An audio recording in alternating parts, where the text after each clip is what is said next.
Hey Dragon Slayers. So, today's video is about how humans, doctors too, are always looking for shortcuts in every part of their lives. We all love shortcuts, and that's one reason we live in a modern society in which we have a machine to do almost every task for us. As discussed previously, one seemingly useful, time saving shortcut that doctors take is to read only the conclusion in the many medical journals they skim. They don't read the entire article. The reason is that most medical studies, when published, are broken into parts, including the abstract, background, methods, and conclusion.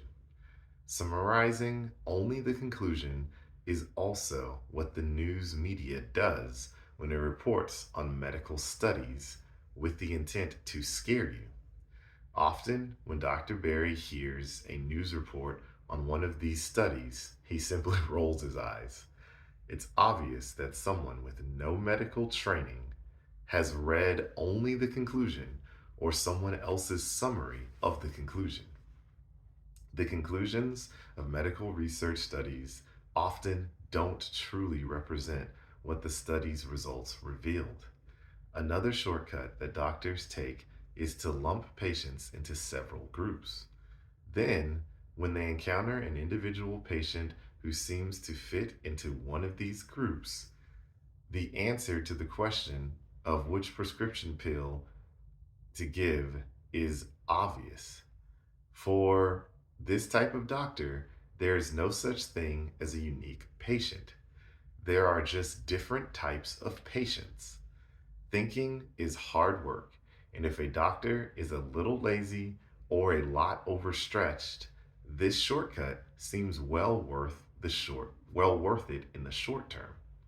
Obviously, though, with these shortcuts, the patient is often shortchanged and can even be harmed. So I really identify with this. I think that most people are privy to this fallacy, right? Taking shortcuts is often more efficient.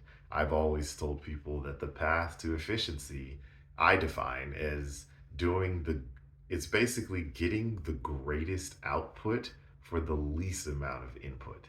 I mean, that's how you want to do anything. That's the best way to run a business, clean a house. It doesn't matter what it is. I mean, for example, if you owned a car wash and you could wash 100 cars in an hour, you and your staff could wash 100 cars in an hour.